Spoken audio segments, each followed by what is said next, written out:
Salut tout le monde, bienvenue sur ma chaîne. Moi c'est Christine Pondi. Ici je vous partage mon expérience, les conseils, les astuces concernant Campus France. Dans cette vidéo, on va voir ce qu'on appelle l'attestation de dérogation que votre université doit vous délivrer, qui sont concernés, pourquoi demander l'attestation de dérogation universitaire.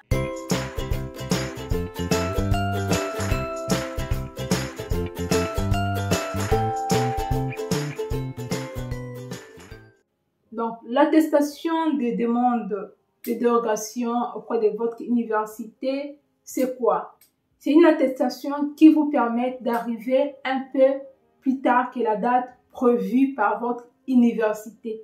Et où regarder cette date? Vous savez, quand vous faites Campus France, peu importe comment vous avez eu votre inscription, on vous donne toujours l'attestation d'acceptation, le préalable d'accord par Campus France. Et dans cette attestation, mentionne la dernière date que votre université a indiquée.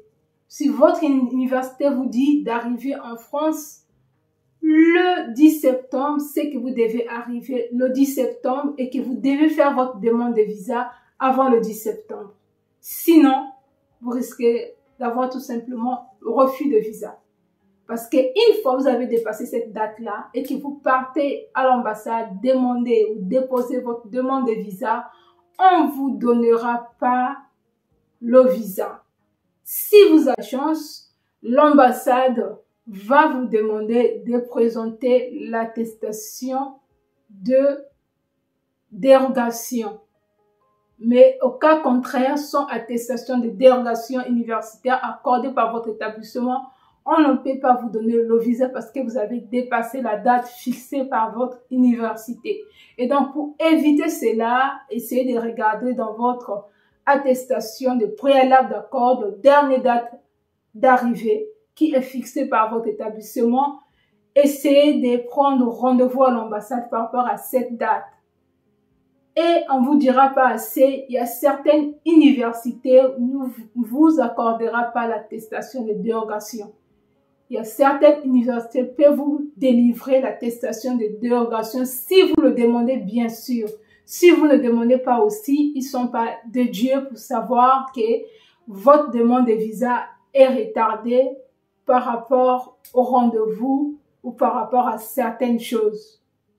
Cette année, j'ai eu une personne de mon entourage qui, l'université de Grenoble, a dit tout simplement dans l'acceptation de la lettre d'acceptation, tu devais bel et bien demander de passer à l'ambassade à temps parce que l'université n'accorde pas l'attestation de dérogation pour le demande de visa pour les retardataires.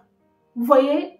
Et j'ai aussi en 2018 une personne de mon entourage qui a manqué son visa à cause de ça parce que elle avait eu déjà la première attestation de demande de dérogation qu'on l'avait accordée par son université.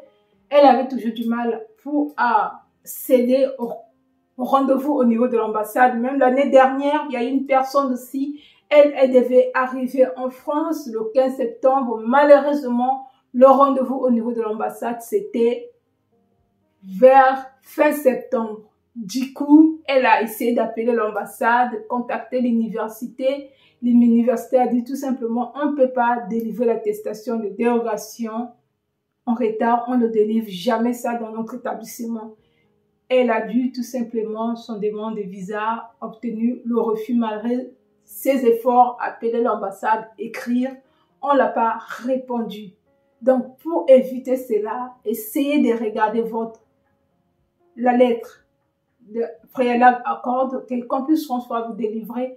Regardez la date. Par rapport à cette date, fixez votre rendez-vous en avance.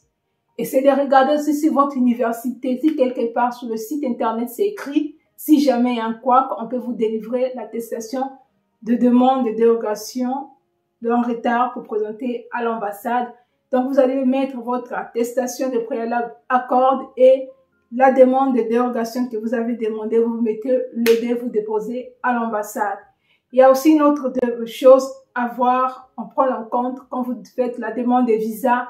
L'ambassade, sur le formulaire visa long séjour étudiant, visa type D, vous demandera toujours de mentionner la date à laquelle vous devez voyager, que vous devez quitter votre pays. Ça aussi, c'est important. C'est pas pour rien, on vous demandera toujours cette date. Essayez de calculer. Normalement, le ministère de l'Intérieur qui vous délivre le visa vous demande de faire votre demande de visa 6 mois en avance parce que tout est informatisé maintenant. Parce que ça peut arriver que les délais des rendez-vous sont longs ou bien le flux de dépôt des dossiers de visa sont longs, ils sont en retard pour traiter, surtout au mois d'août. Beaucoup des institutions partent en vacances, même s'il y a des services minimums. Et quand il y a des services minimums, ça traîne, le traitement de votre dossier traîne. C'est pas l'ambassade qui vous délivre le visa, mais c'est le ministère de l'Intérieur qui vous délivre le visa par l'ambassade. Je sais quelque chose parce que je suis passée par là et je suis rentrée jusqu'à l'ambassade pour demander mon rendez-vous. C'était chaud sur moi et j'ai eu la chance de s'en sortir. Un jour, je vous partagerai comment ça s'est passé pour moi, la demande de visa, le parcours de combattant que j'ai dû apprendre.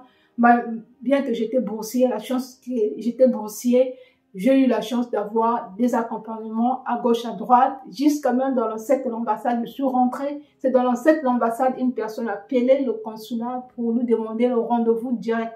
C'est ce qui s'est passé pour moi. Et donc, je vous dis tout simplement de faire très attention pour les dates qui sont sur vos papiers. Attestation d'hébergement, non, sauf l'attestation d'hébergement. Oui, là aussi, il y a une limite de 3 mois valables. Tous vos papiers doivent avoir une validité de 3 mois. Donc, faites très attention sur ça. Je vous dis à très bientôt et bon courage. N'hésite pas à t'abonner si cette vidéo t'apporte de la valeur ajoutée. Aussi, pour soutenir la chaîne, on se dit pour la prochaine vidéo. À très bientôt.